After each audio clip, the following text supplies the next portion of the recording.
बिहार में विधानसभा चुनाव को लेकर बिहार में जो राजनीतिक पार्टियां हैं वो जनता को लुभाने में पूरी तरह से लग चुकी है। चाहे बात करी जाए महागठबंधन या बात करी जाए एनडीए की, महागठबंधन की तरफ से आज संयुक्त घोषणा पत्र जारी किया गया है।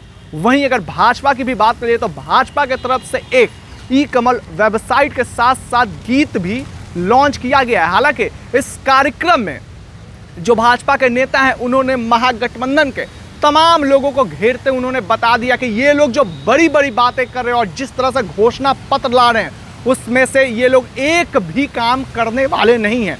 आज भी इतिहास इनका गवाह है कि इनका काम किस तरह का रहा है। डकैतों का राज, गुंडों का राज हुआ करता था जब इनका शासनकाल था और ये लोग अब बड़ी बड़ी बातें करते हैं। क्या कुछ कहना है भूपेंद्र यादव और संजय जायसवाल का, पहले आप सुनिए। प्रचार में लड़ाई जनता दल यूनाइटेड और भारतीय जनता पार्टी का जो एक 15 साल से बिहार को आगे बढ़ाने वाला संकल्पित गठबंधन है, वहीं दूसरी तरफ राष्ट्रीय जनता दल, कांग्रेस और मार्क्सवादी लेनिनिस्ट पार्टी का एक अपवित्र गठबंधन है। मैं ये शब्द प्रयोग इसलिए कर रहा हूं कि जब एक साल पहले हम महागठबंधन की तस्वीर को देखते थे और उस तस्वीर को अगर आप देखेंगे तो जीतन राम मांझी जी वहां थे। उनको लगा कि कांग्रेस ने और आरजेडी ने उनके नेतृत्व को, पार्टी को धोखा देने का काम किया और मांझी जी आज भाजपा जदयू के गठबंधन के साथ। उसके बाद उपेंद्र कुशवाहा जी बोले उनको धोखा मिला, आज वो अपने अस्तित्व की लड़ाई लड़ रहे हैं। धोखा इन्होंने दिया। उसके बाद आप ही के सामने अति पिछड़ा समाज के नेता और उनकी पार्टी मुकेश सहनी जी ने कहा कि आरजेडी ने उनके पीठ पर खंजर घोंपने का काम किया। उनको भी सम्मान भाजपा जदयू के गठबंधन ने दिया। और उसके बाद रांची में जहां आरजेडी बार बार झारखंड मुक्ति मोर्चा की सरकार का फायदा उठाती है, उस झारखंड मुक्ति मोर्चा ने कहा कि राष्ट्रीय जनता दल में राजनीतिक शिष्टाचार नहीं है। कांग्रेस और आरजेडी दोनों झारखंड में तो फायदा उठा रहे हैं जेएमएम का, यहां पर उस ट्राइबल पार्टी को स्थान देने को तैयार नहीं है। उन्होंने भी इन पे धोखा देने का आरोप लगाया। जो बिहार की राजनीति में 4 दलों को एक साल के अंदर ही धोखा दे, ऐसा अपवित्र गठबंधन क्या बिहार की जनता का विश्वास हासिल कर सकता है? मेरा दूसरा प्रश्न है और मैं बहुत सोच समझ के कह रहा हूं कि आरजेडी का जो कमजोर नेतृत्व है,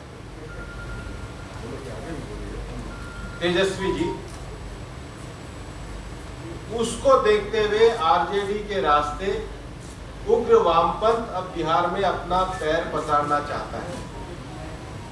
और इसलिए लंबे समय तक जिस उग्र वामपंथ ने, जिस अल्ट्रा लेफ्टिस्ट फोर्सेस ने बिहार में, जहानाबाद में, अरवल में, गया में, नवादा में जो वर्ग संघर्ष कराया, जो लोगों का झगड़ा कराया, जो वर्ग संघर्ष की थ्योरी को लेकर के बिहार में काम करते हैं, ऐसे मार्क्सवादी और लेनिनिस्ट पार्टी के लोग, माले के लोग, आज वो वामपंथी लोग इनसे 30 सीटें लेके गए, बाकी इनके अंदर से भी सीटें दिलवा दी। बिहार 15 सालों में भारतीय जनता पार्टी और जनता दल यूनाइटेड के गठबंधन के कारण शांति और लोकतंत्र के जिस रास्ते पर चला है, 2000 में बिहार में चुनाव हुआ करते थे, 300 साढ़े 300 लोग मरा करते थे। ये 2019 का चुनाव हुआ है, एक भी घटना नहीं हुई है। उसका सबसे बड़ा जो श्रेय है वो जनता दल यूनाइटेड और भारतीय जनता पार्टी के गठबंधन को जाता है।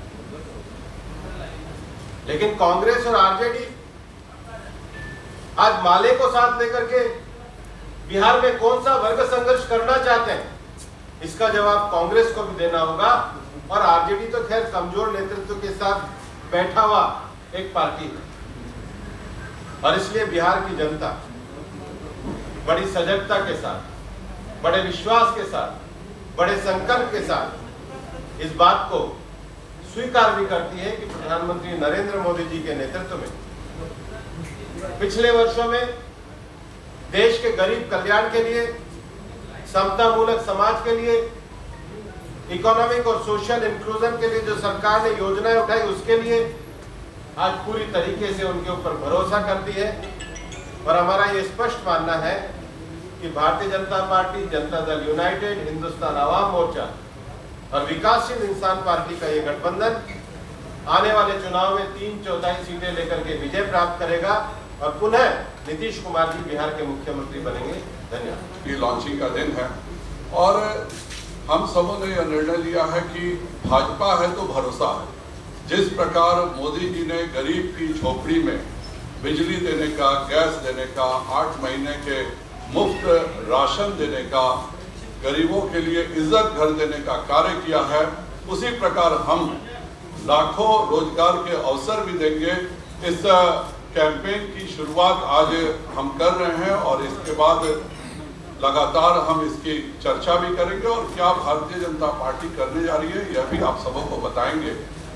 पर एक और बात जरूर मैं कहना चाहूँगा कि आज एक और दल का घोषणा पत्र आया है और वह आज के समय से बिल्कुल ठीक से खुश नहीं है। वह जानबूझकर चाहते हैं कि वह प्रण कर रहे हैं कि हम फिर पुनः बदलाव ला करके रहेंगे। जो बदलाव खास करके मैं तो चंपारण का सांसद होकर भोगी रहा हूँ कि 2005 से पहले 250 डकैतों के गैंग हुआ करते थे और किसी की हिम्मत नहीं होती थी शहर से बाहर निकलने की। क्या वही बदलाव वो फिर लाना चाहते हैं? क्या फिर वही इतिहास दोहराना चाहते हैं? उस समय योगेंद्र सरदार जी ने जो किया था वो पूरी दुनिया, पूरा बिहार जानता है। आज भी उसी प्रकृति के लोगों को इन्होंने टिकट देकर इस तरह के लोगों का ही बदलाव वो लाना चाहते हैं कि पुनः वही जो वो उस समय जो सरदार के समय था उसको पुनः करने के लिए उन्होंने टिकट बांटे हैं। क्या आज वो वही बदलाव लाना चाहते हैं जो उन्होंने हमारे सबसे प्रमुख यादव नेता बिहार के, उसका दानापुर में जो हत्या हुई थी और आज उनकी पत्नी विधायक है, हत्यारों को क्या वापस लाने का बदलाव वो चाहते हैं? उनकी तस्वीर भी देखिए तो बिहार चारों तरफ से रक्त रंजित दिख रहा है। चारों तरफ उन्होंने जानबूझकर लाल निशान चारों तरफ बनाया हुआ है कि यह रक्त रंजित बिहार के बदलाव को पुनः लाना चाहते हैं।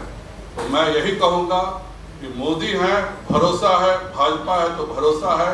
विकास भारतीय जनता पार्टी ही कर सकती है और आज उसी के कैंपेन की लॉन्चिंग है। आप सबको बहुत बहुत धन्यवाद। जैसा कि आपने सुना, भूपेंद्र यादव और संजय जायसवाल जो उन्होंने तेजस्वी यादव को भी घेरते हुए कहा जो बेरोजगारी दूर करने की बात करते हैं वो खुद बेरोजगार हैं।